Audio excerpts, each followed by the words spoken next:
자, 이제 우리가 계약법, 들어간대요. 총론, 이제, 강론 쪽으로 향하고 있죠. 자, 이제 계약은 이제 우리가, 그 개념을 보듯이, 아까 지금 그 얘기 하지 말았네. 지금 주채무자가, 그죠? 이게 이제 원래 2년이었다. 그 이 보증기간을 연장할 수 있느냐, 그런 얘기죠. 그래서, 이거는, 이거 연장했다 해서 보증인한테 불리한 게 아니죠. 그러니까, 보증인한테 불리하냐라는 얘기예요. 근데, 이거는, 판례가, 특히 동의를 받지 않고도 연장할 수 있다는 거예요. 그래서, 여기 특별법에서, 야, 이거는 문제 있는 거 아니야? 해가지고 집어넣은 거죠. 근데, 그렇더라도 무효는 아니고 그냥 특히 이제 문제는 이게 얘가 돈을 안 갚아서 또 이제 대환이죠. 대환도 돼요, 은행에서. 그러면 보증인은 계속 지는 거 아니냐, 쫙. 그래서 여기서 3년을 끌었어요. 아예, 그죠? 특별법이 있어가지고 야 3년만. 옛날에는 그냥 쭉 줘가지고 너무 불안해 보증인이. 그래서 일단은 아까 연장할 수 있다. 그죠? 동의 없이. 자, 이제 계약법상을 봅니다. 이제 우리 이제 일단은 채권에 대해서는 이제 의사표시로 발생할 수도 있고요. 채권은 또 법률에 의해서도 채권이 발생할 수 있습니다. 규정에서. 이 법률행위로 발생하는 것은 뭐죠? 단독행위나 계약이나 합동행위로 발생할 수 있고요. 또 채권이 법정 채권이 아니고 법률에 의해서 채권이 생기는 경우가 세 가지가 있습니다. 세 가지가. 이게 사무관리, 부당이득, 불법행위를 보는 겁니다. 그러니까 우리가 지금 계약은 14가지의 계약을 배우고요. 그리고 법정 채권인 부당이득, 사무관리, 불법행위 이거 보면 이제 다 끝납니다. 다 끝나는 거예요. 14개 플러스 3. 그런데 이제 올해 계약에 하나 더 들어갔어요. 뭐가 있냐면, 여행 계약에 들어갔어. 그래서 여행 계약에, 이게, 올해 들어왔어요. 그래서 내년부터 여행 계약도 들어갑니다. 그래서, 그러면 이렇게 조문에 15개죠. 계약이 이제, 요거 우리가 이제 보통 유명 계약이라고 해요. 이름으로 정한 계약이고요. 이거 외에도 또 뭐죠? 이름 없는 계약도 또 있어요. 그죠? 그 다음에 이제 우리가, 보통 계약과 비슷한 게 또 뭐가 있냐면 약관이 있어요. 요즘에 이게 많죠? 약관이 많습니다. 사실은. 그래서, 보통 이제, 그럼 약관이 계약이냐? 그거는 아닙니다. 무슨 얘기냐면요. 약관은 그 자체가 법규범위라고 보지 않습니다. 그러면 우리가, 보통 약관처럼 일반 거래 약관이 계약의 내용으로 되니까 구속력이 있는 것이다. 그런 얘기예요. 그죠? 그러니까 그게 무슨 법이라서 되는 게 아니고 그 안에 있는 내용이 계약의 내용이니까 되는 것이 구속력이 생기는 것이지 그것이 무슨 법인이다.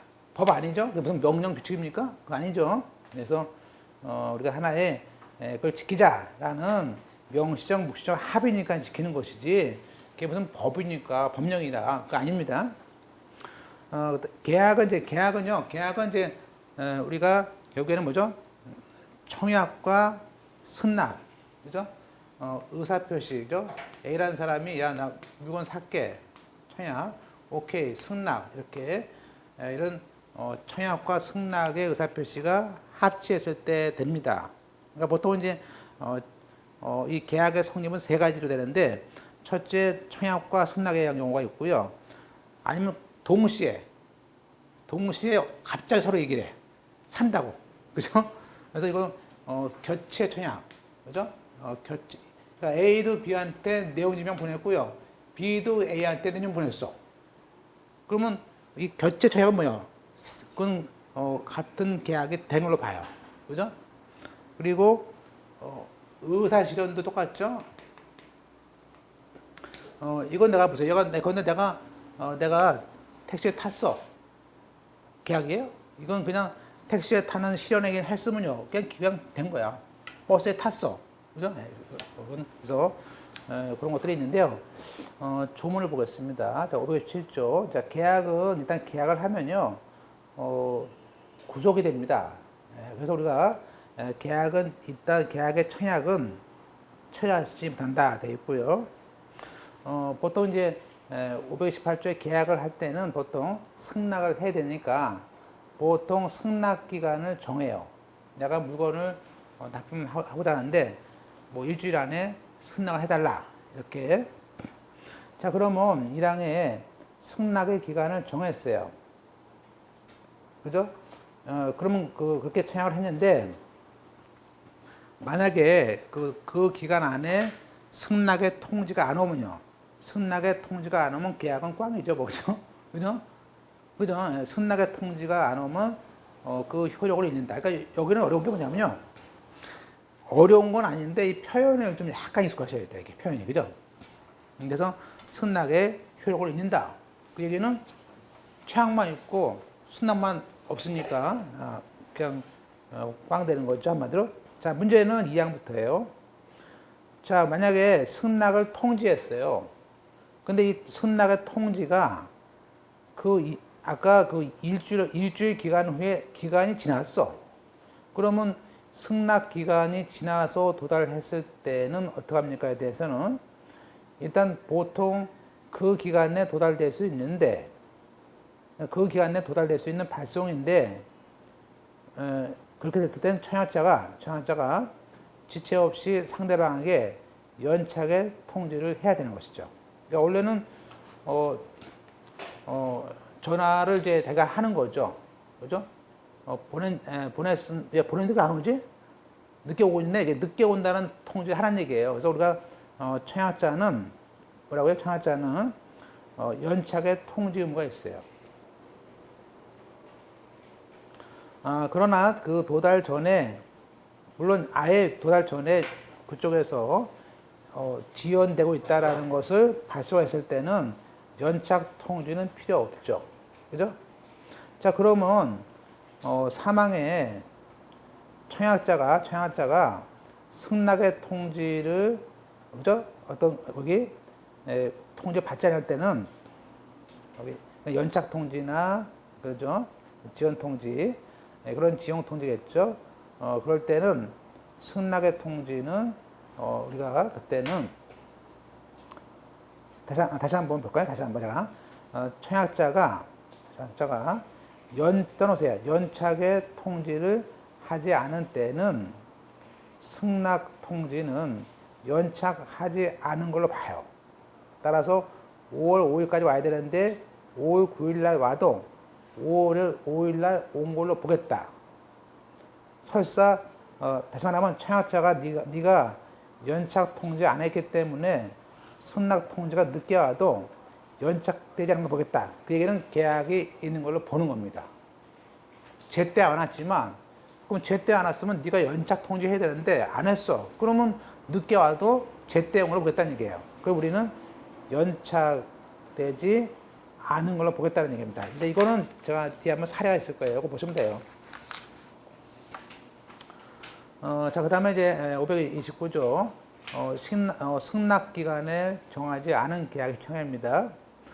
우리가 승낙 기간을 정하지 않은 계약이 많죠. 그죠? 보통 안 정하죠? 그래서 청약을 합니다. 그러면 청약자는 상당한 기간 내 승낙의 통지를 받지 못한 때는 그 효력을 잃습니다. 그러니까 내가 물건을 파는데 그러니까 옛날에는 많았죠. 옛날에는 지금은 좀 덜한데요. 옛날에는 그냥 책을 놓죠, 그냥. 그죠? 뭐 어린이 동화책 같은 거 한 박스를 이렇게 보내. 그죠? 네? 보내가지고 기간, 그죠? 뭐 2주 안에 안 받으시면 돌려보내도 됩니다. 그러면 2주 안 동안 또 보잖아요. 또 미안하니까 사는 거지. 그죠? 그러니까 따라서 어떤 승낙, 근데 그렇게 한 게 아니고 2주 안이 아니고 그냥 보내. 아무 말도 없어. 이렇게. 그럼 승낙 기간을 정하지 않고 했을 때는 상당 기간 내에 안 받을 때는 효력을 잃는다고 되어 있습니다. 자, 우리가 중요한 건 이제 530조 펼치시고요. 우리가 연착된 승낙은요, 사실은 어, 연착된 승낙은요, 새로운 청약으로 봐요. 그래서 청약자가 오케이 하면요, 되는 거예요. 그죠? 그래서 우리가 보세요. 지금 A라는 사람이 청약을 하고, 그죠? B가 승낙이 얘한테 도달돼야만이, 그죠? 그러니까 이따가 청약을 하고 승낙이 제때 오면은 요때 이게 5월 6일 날 했고 얘가 예컨대 5월 10일 날인데 일주일 안에 하랬어. 그러면 이때 5월 10일 날 청약 플러스 승낙이니까 계약이 발생해요. 그죠? 발생합니다. 그런데 만약에 5월 10일까지 하라고 했는데 이때 보냈는데, 그러니까 보내긴 이때 보낸 거예요. 그 전에 보냈는데 연착한 거죠. 그러니까 처음부터 늦게 보낸 거요. 지금 이거예요. 그죠? 그러니까 이걸 아예 미리 보냈는데 늦게 간 거야. 그럼 네가 늦게 보낸 걸 알았다면 연착 통지해야죠. 왜 안 오고 있지? 이게. 그래서 연착 통지 안 하면 이때 상을 보겠다는 얘기죠. 그 안에 온 거다 보겠다 그죠. 그런데 만약에 이 승낙이 아예 5월 20일 날 갔어. 그죠? 그러면 이때는 얘가 승낙이 아니고 청약으로 봐서 네가 승낙을 할 수 있는 기회 주는 거죠. 그죠? 그래서 거기 연착된 승낙은 마치 새로운 청약으로 봐서 청약자가 승낙을 하면 되겠죠. 그죠? 아니면 안 되고, 그죠? 531조 격지자란 말은 이제 멀리 떨어졌다는 얘기죠. 이게 좀 떨어져 있는 사람 간의 격지자 간의 계약은 도달주의가 아니고요. 승낙의 통지를 발송할 때입니다. 발신주예요. 그러니까 5월 8일 날 보내고 5월 10일 날 갔다 하더라도 5월 8일 날 발송할 때 성립이 됩니다. 그게 5가지 조문이에요.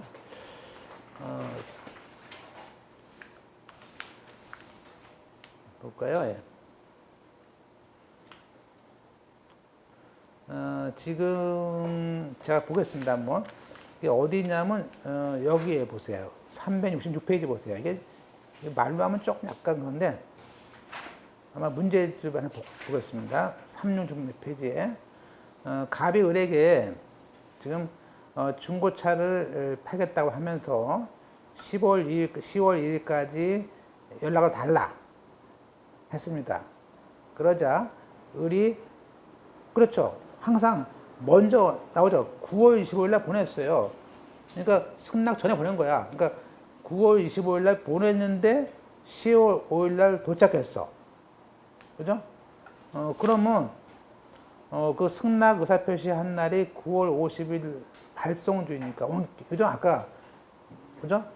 원격지에 있을 때는 발송주의니까 9월 25일 날 계약은 된 거야. 왜? 거기에 연착 통지란 말이 없으니까. 그죠? 연착 통지란 말이 없으면, 그죠? 됐죠? 다시 보면 그 얘기예요. 청약에 대한 승낙은 원래 승낙 기간 내에 도달돼야 맞아요. 근데 지금 승낙자가 뭐죠? 승낙 기간 내에 도달되도록 미리 보냈는데 그 기간이 지났을 때는 청약자가 사례처럼 연착의 통지를 안 했다면 계약은 유효하다. 그때 언제라고요? 승낙의 통지를 발송한 때인 언제라고요? 9월 25일 날 한 걸로 보는 거예요. 알았죠? 요거 보면 그냥 자기가 금방 나와요. 그죠? 됐죠? 자, 또 사례 두 번째.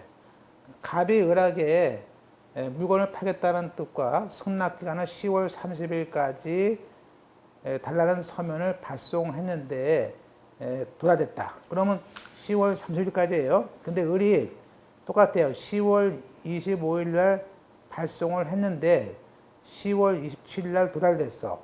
그러면 계약은 10월 27일이 아니고요.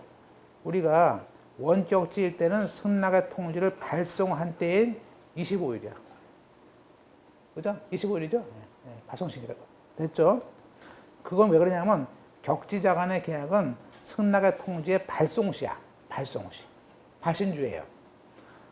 따라서 승낙의 통지를 발송할 때 계약은 되는데 만약에 이것이 일정 기간 내에 도달되지 않으면 그저 소급해서 효력을 잃게 된다는 것이 판례다. 따라서 10월 5일 날 발송한 걸로 봐요.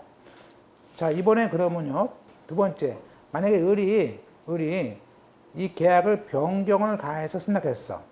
그러면 이 변경을 가한 승낙은 갑이 또 승낙을 해야 되는 거예요. 그죠? 따라서 534조에 보면요. 승낙자가 최악의 조건을 붙이거나 변경을 가해서 승낙을 할 때는 그것은 바로 그 사람이 청약을 거절하고 새로운 청약을 한 걸로 보니까 상대방 갑이 승낙을 하면 돼. 아셨죠?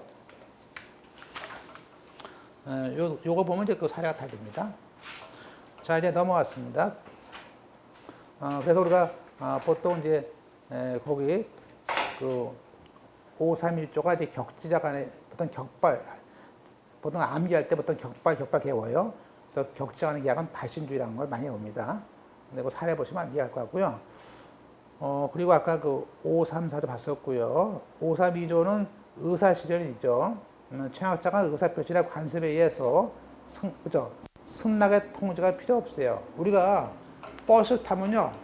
버스 기사가 승낙합니까? 아니에요. 그냥 우리가 타면 끝난 거죠. 그냥 통지 필요 없죠. 그럴 땐 사실 어떤 버스를 타는 행위라는 사실만 있으면 됩니다. 그걸 우리가 뭐 어려운 말로 뭐 의사실현이라는 말을 해요.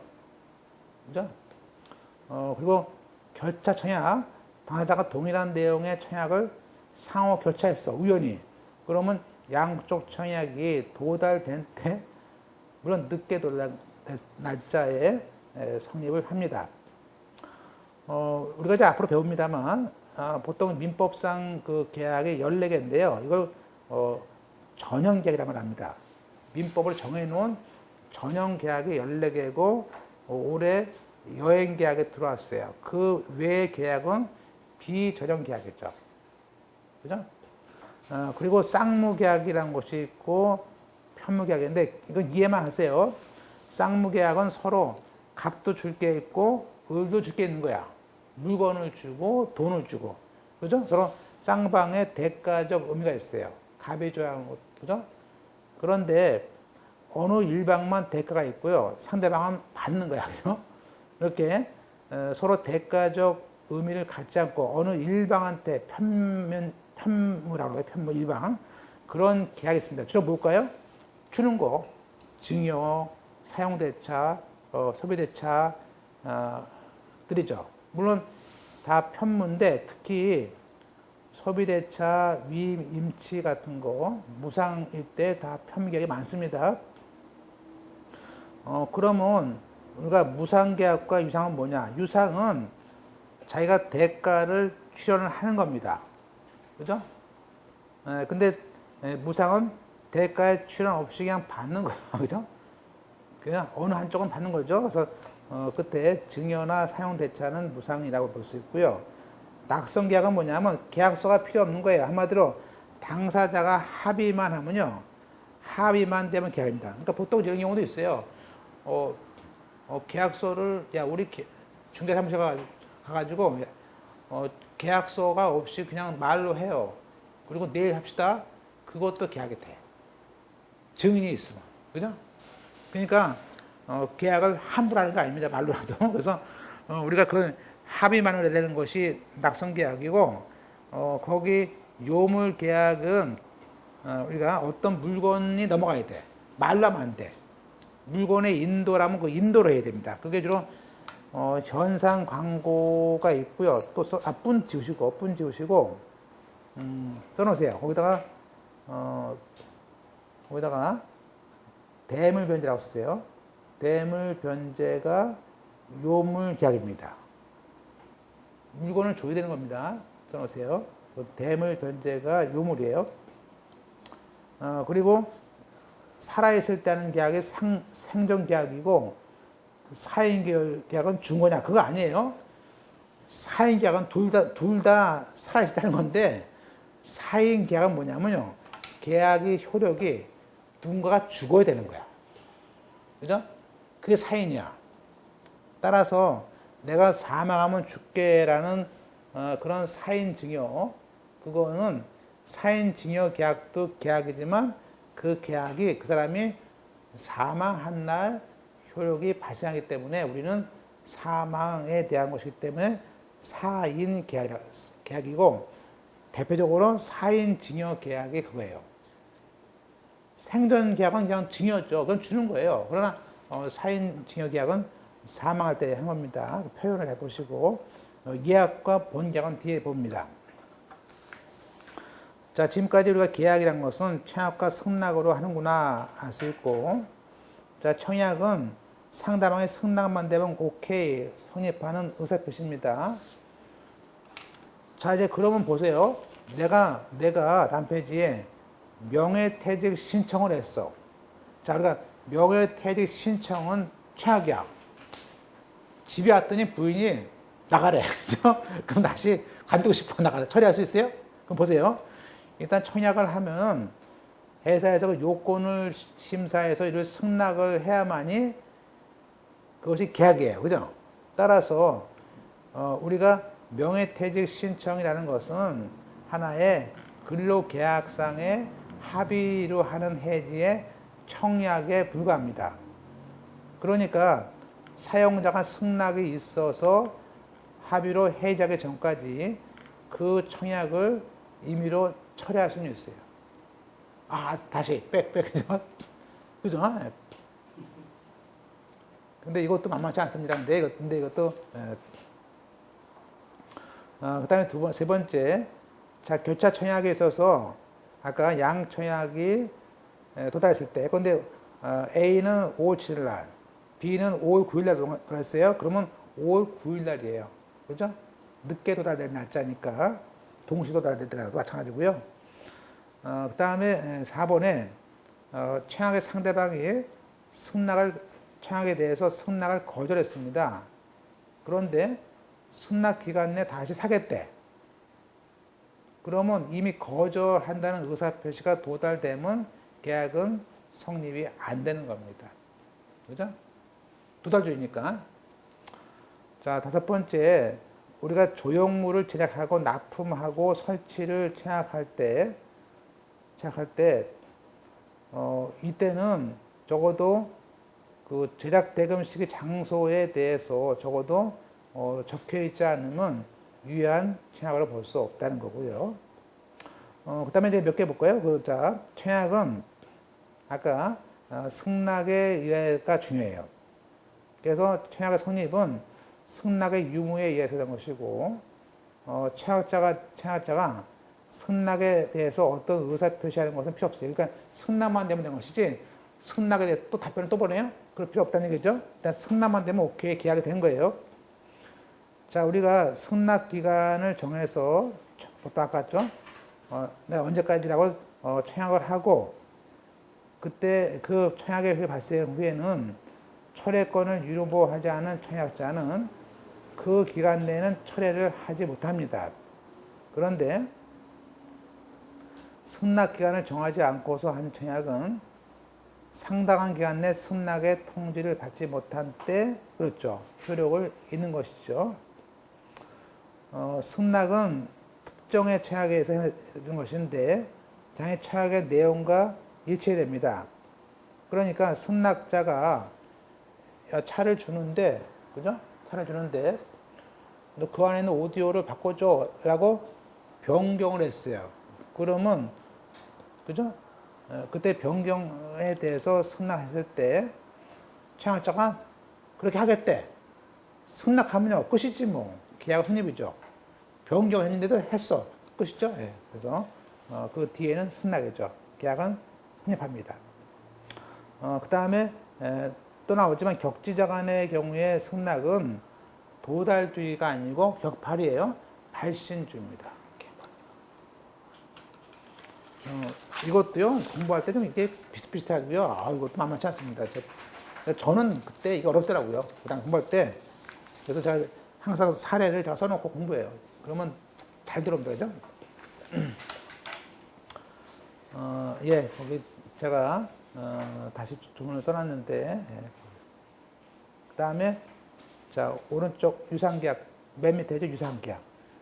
아까 유상계약은 뭐 대가가 지불해야 되죠. 우리가 보통 이제, 소비대차, 위임치 같은 거 유상이고, 무상이 있고, 현상광고, 편무 유상계약이고, 일단은 거기 요물계약 별치시고요. 요물계약 잘 나옵니다, 시험에서. 계약금 계약과 대물변제는 요물계약입니다. 시험에서는 두 개 잘 나와요. 두 개가 제일 잘 나온 것 같아. 자, 이제 문제는 이제 우리가, 다음 페이지에는 535페이지입니다. 지금 이제 우리가, 계약 체결상의 과실입니다. 조문에. 자, 이제 우리가 보세요.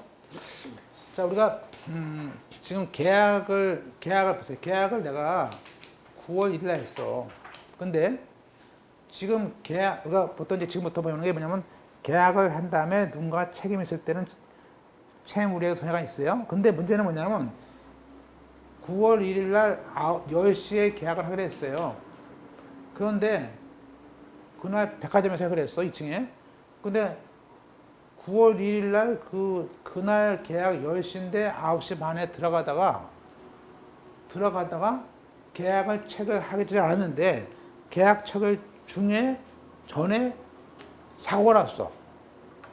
그러면 그것도 책임 있는 거 아니냐 그런 얘기예요. 그래서 계약 체결 전에 사고 났다면 야 그것도 뭐 책임지는 거 아니야? 그렇죠? 이렇게 그죠? 이게 뭐냐면요, 독일에서 내가 물건을 가구로 보러 갔는데 바닥에서 미끄러진 거야. 너무 번쩍번쩍하게 닦아놔가지고 얘가 미끄러져가지고 또는 바나나가 있는데 직원이 바나나 안 치는 바람에 미끄러져가지고 많이 다쳤다 이거야. 부러졌어. 그러면 야 그것도 책임져야 되는 거 아니야? 그런 얘기예요. 집주인은요. 아 그건 너무한 거 아니야? 그죠? 건물주는 그죠? 아 그건 너무 근데 미안을 하겠지. 아무래도 내가 내 사무실 안에 다치면은 미안하잖아요. 근데 그게 미안하다는 거 하고 그건 호의적인 것이지 과연 그게 법적까지 책임지는 거야?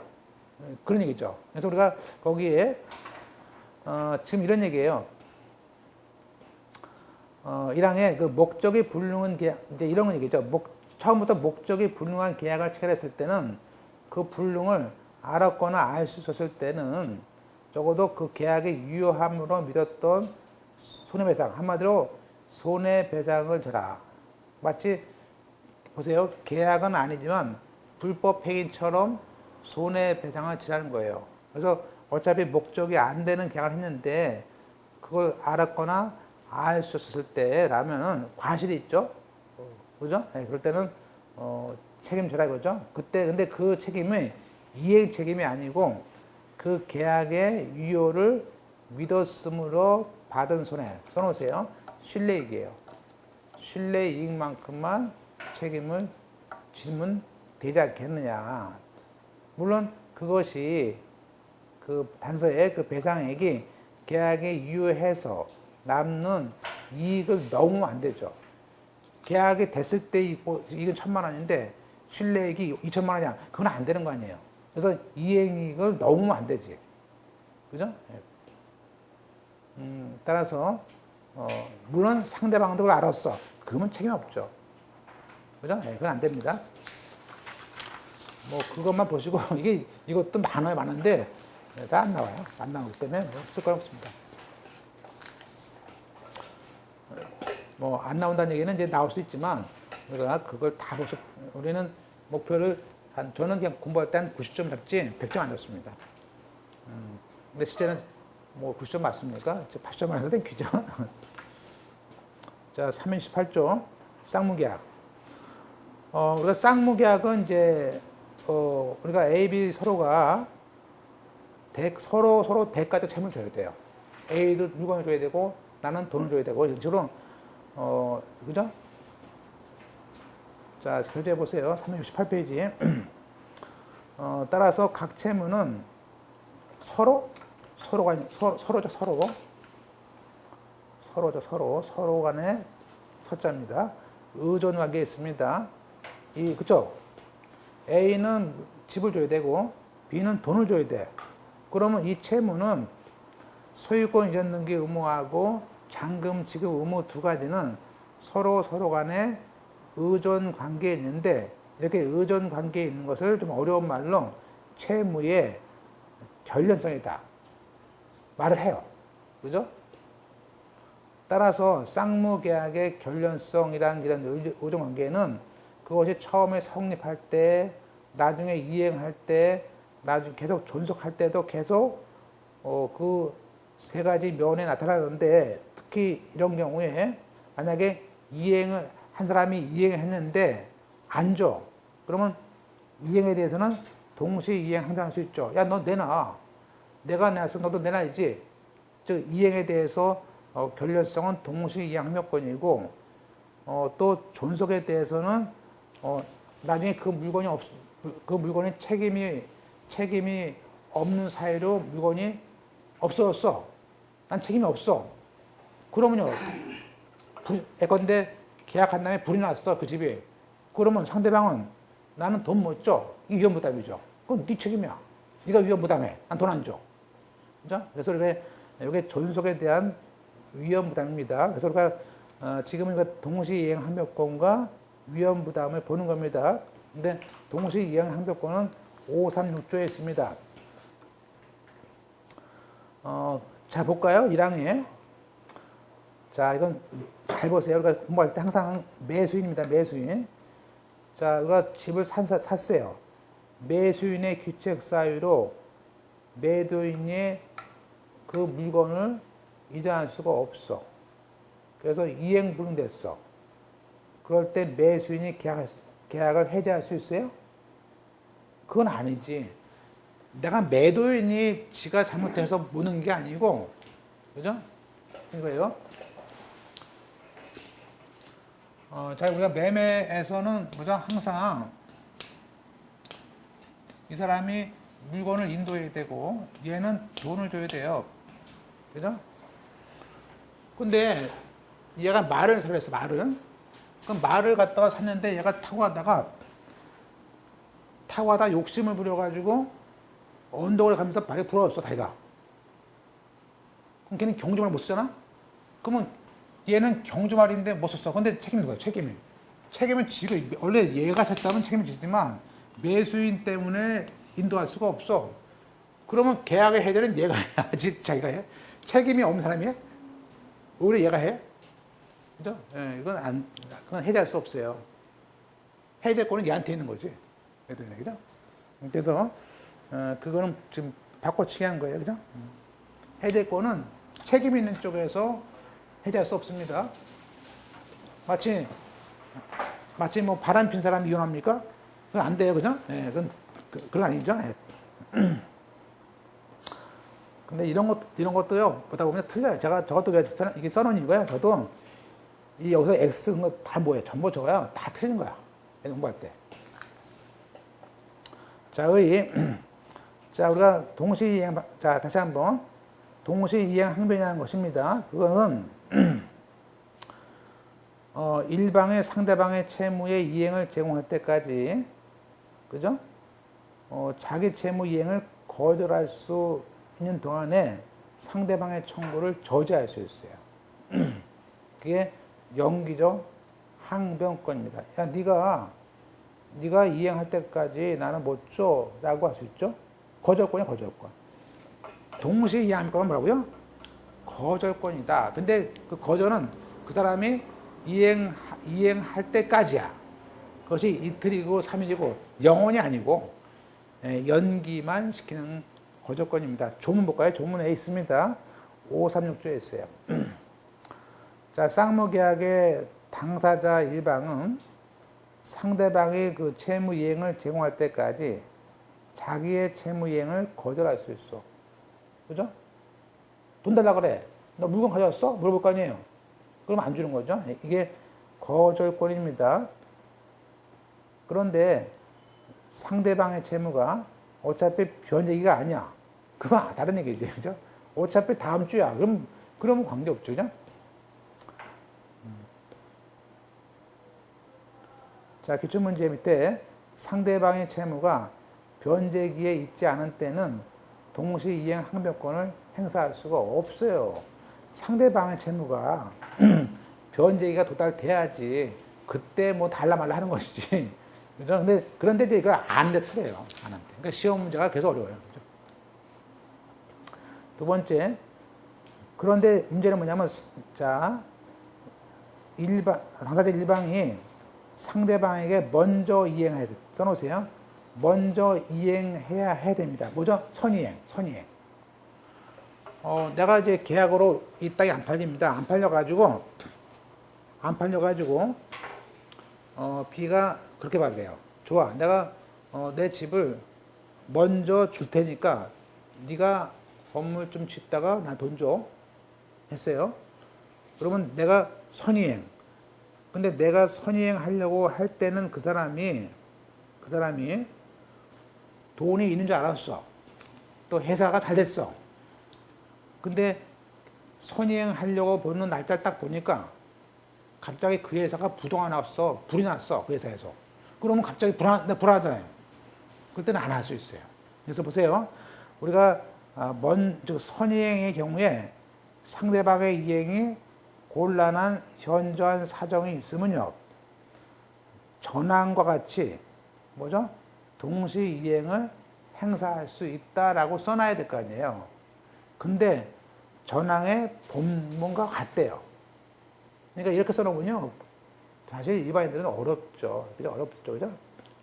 이거를 우리는 불안의 항변권이라고 합니다. 그죠? 자, 내가 잔금일날 갔더니 보세요. 내가 A랑 계약했는데 잔금날 갔더니요. 가압류가 5천만 원짜리가 2개 들어왔어. 그럼 보세요. 우리가 가압류가 들어왔다고 계약을 해지할 수는 없습니다. 그렇지만 돈은 안 줄 수 있어요. 왜? 여기 때문에. 불안하기 때문에. 자, 그 다음에 우리가 요건 보실까요?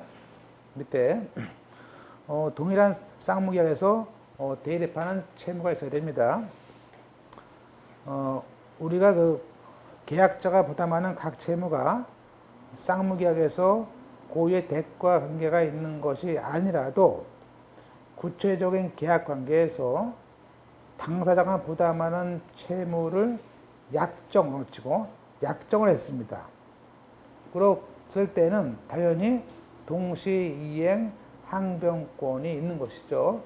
한마디로 쌍무계약이 아니라도 계약으로 동시에 갈 수 있어요.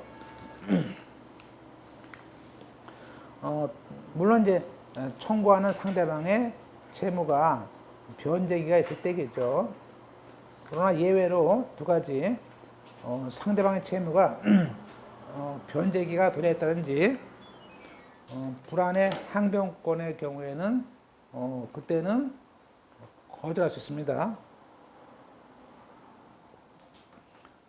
볼까요?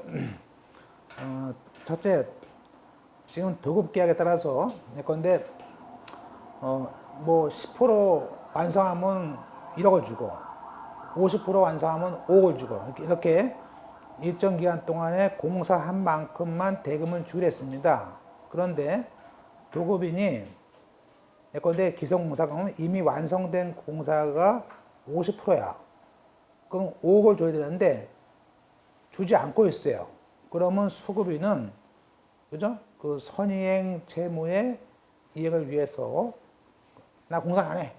라고 거절권이 있습니다. 왜냐면요. 우리가 도급은 일을 완성해 주는 겁니다. 원래.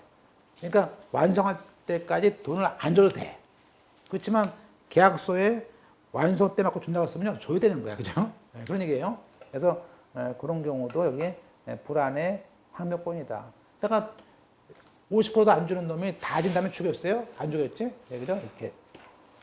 자, 그 다음에 이제 3번에 그렇죠. 상대방이 자기 채무는 주지 않고 나한테만 청구하는 거지. 네, 그럴 때입니다.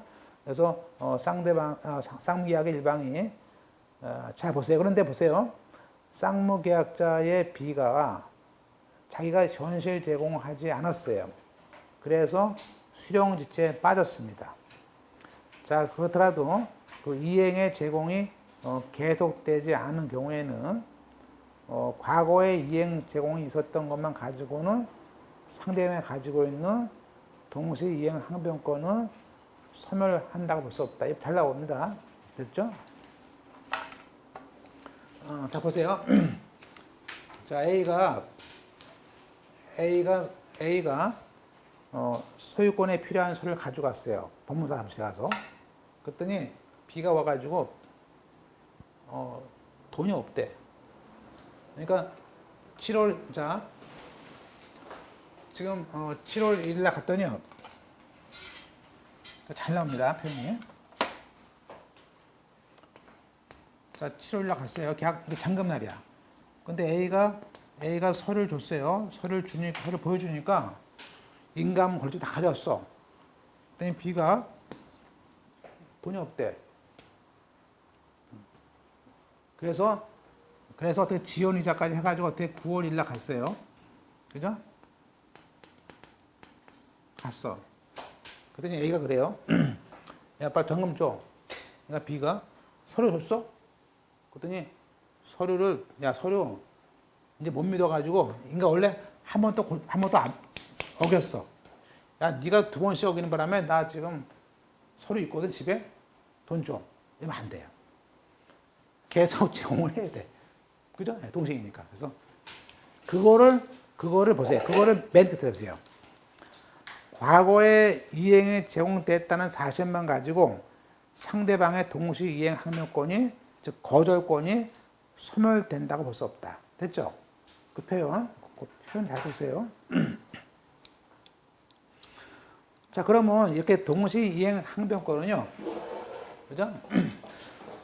그 행사를 하면 어떤 효과가 있을까? 자, 보세요. 자, A가 이행을 하지 않았으면요, 얘도 거절합니다. 그죠? 그래서 첫째 효과는요, 뭐라고요? 거절권이에요, 거절권. 이행을 거절할 수 있는 항변권을 갖는 거예요. 거절권. 두 번째는 이게 만약에 소송이라면요, 예컨대 소장이 왔어. 그럼 법원에서 말을 해야 돼요. 보세요, 이 항에 소송에서는요, 이것을 행사해야 됩니다. 판사한테 말을 해야 돼. 아, 그때 서류 왜 안 가졌어요? 그러면 말을 해야 돼. 7월 1일 날 왜 안 가졌어요? 그러면 가만히 있으면 안 되고요. 주장을 해야 돼. 7월 1일 날 가져갔더니 서류 다 가졌더니 그때 돈 안 줬다 말을 해야지 가만히 있으면 안 된단 말이에요. 그래서 그걸 우리는 소송상에서는 반드시 행사한다. 좀 어려운 말로 행사요다, 행사요. 행사해야만이 효과가 발생하기 때문에 행사효라고 그래요, 행사요. 볼까요? 만약에 상대방의 이행 청구에 대해서 지금처럼 유치권이 있거나 동시 이행 항변권이 있으면은 원고 패소가 되는 것이 아니고 피고한테, 그죠? 피고한테 잔금 받는 조건으로 서류 줘라. 이런 식으로 상환하면서 받는 조건으로, 다시 한번 내가 서류를 주면서 받는 조건으로 하는 거예요. 됐죠?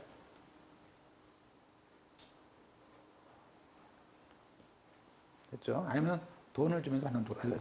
어떤 상환, 서로 맞바꾸는 거죠. 상환급부적이니까 일부는 줘야 되니까 완전 패소가 아니고 써놓으세요. 일부 승소죠. 일부는 이긴 거지. 그죠? 그렇죠? 그러니까 너 무조건 등기해줘 라고 하는 것은 승소고요. 그게 아니고 돈을 받으면 등기해줘. 그러면요, 일부는 승소예요. 그죠? 일부는 패소고.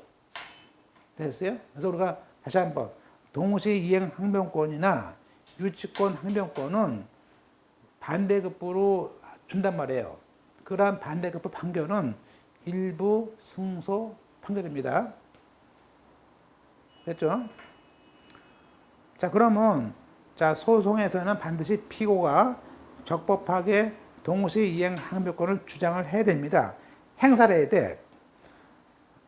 따라서 법원은 원고가 등기해줘라고 청구하면요, 청구 기각이 아니고, 야, 원고 너 잔금 주는 조건으로 등기해줘, 이런 식으로 원고의 이행과 상환으로 이행하라는 상환 이행 판결을 해야 되고, 이런 상환 이행 판결을 민사집행법에서 뭐라고요?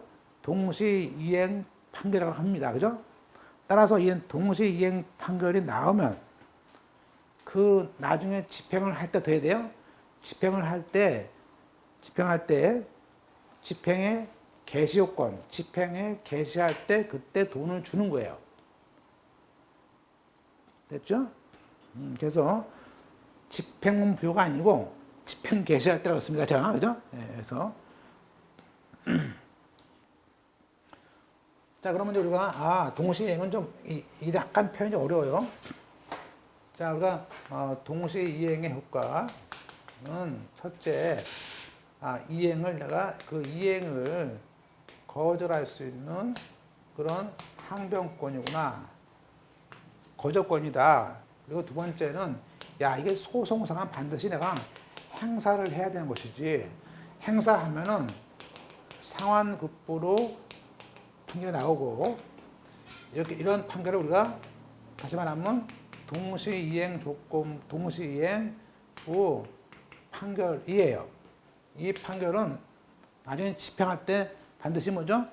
이걸 원고가 집행을 하려면요, 집행을 개시할 때 예컨대 이 동시이행에 대한 잔금을 공탁을 하고 그 공탁서 갖다가, 그죠? 주는 거죠? 해야 되죠, 그죠? 그래서 이 집행 개시한 문화를 알 수 있어요. 자, 세 번째는, 그러면 자 보세요. 자, 잔금을 준비하니까 서류가 없어. 그럼 안 주겠죠. 그러면 원래 7월 1일 날이 잔금인데 내가 보세요. A가 야, 돈 내라 그러니까 내가 야, 서류 내놔. 서류. 도장을 보통 이제 그런 게 아니고 보통 이렇게 했죠. 도장을 딱 찍고 보니까 야, 이 법무사가 왔는데 꼭 찍고 보니까 도장이 인감이 아니야. 인감이 아니야. 그래서 옛날에는요, 인감을 분실했대. 그거 많아요. 인감을 분실했대. 전문적으로. 그럼 옛날에는 인감 분실하면요, 인감 신고를 해야 돼. 근데 하필이면 그 사람이 또 집이 강원도야. 그러면 인감 신고는 다시 강원도까지 가서 해야 돼. 자기 원래 주민등록했던 거기 가서 해야 돼. 그래서 또 전했던 일주일 걸린대. 그죠? 네, 그죠? 그러면 따라서 얘가 안 했기 때문에 난 돈 안 주겠죠? 돈을 안 줘도 이행지체는 안 집니다. 안 집니다. 물론 지금은 그 인감이 없으면요, 그냥 끌고 동사무소 가가지고, 그죠? 네, 서명 다시 받으면 됩니다. 그죠? 근데, 보세요. 따라서 3번. 동시 이행을 하면요, 이행지체가 안 생겨요. 그래서 우리는 이행지체가 저지된다는 말을 해요. 그래서 세 번째는 동시 이행하면요, 잔금 안 줘도 이행지체 책임이 없어요.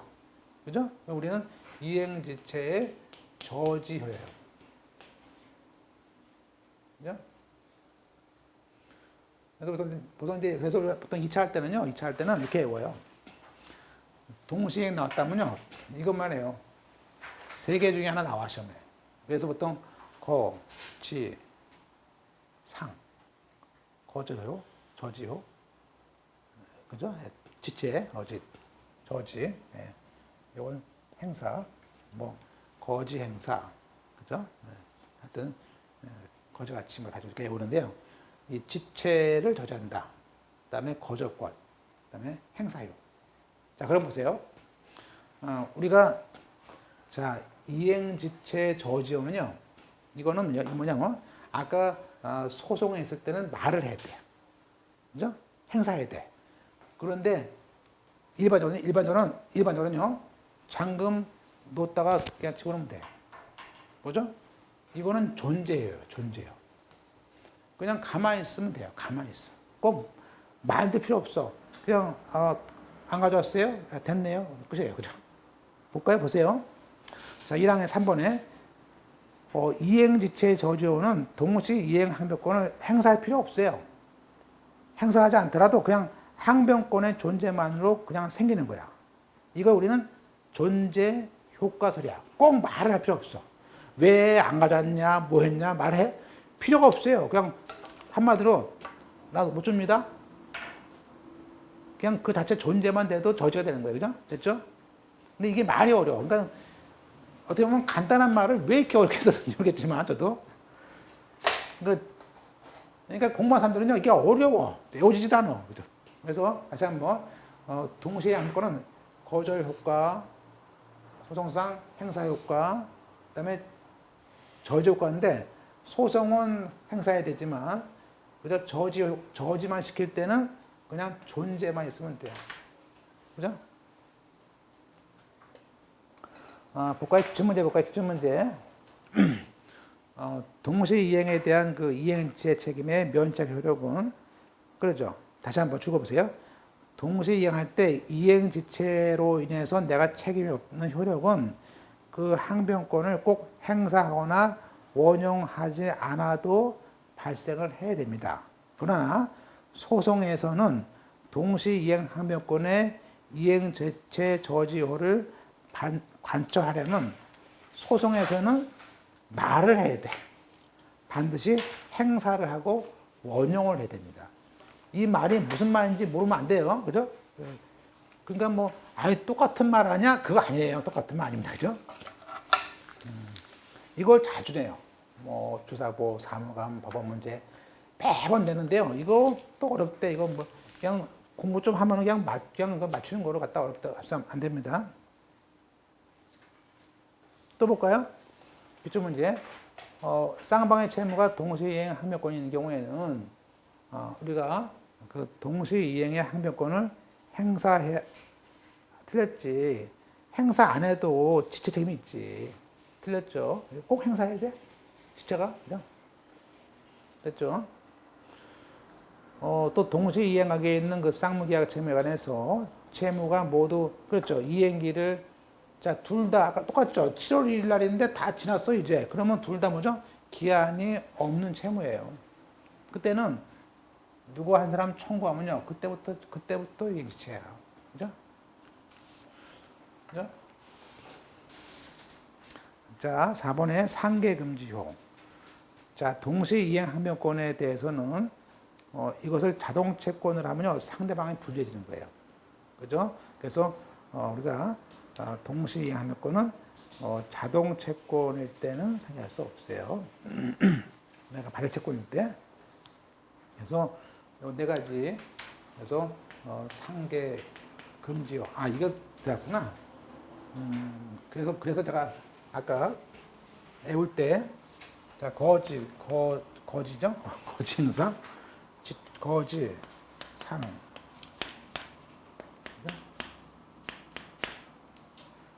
그때 올 때는 뭐, 하여튼 그때 올 때 거지 상행사 이렇게 했던 것 같아. 근데, 이 잣대는 뭐 그냥 맞추시면 되니까.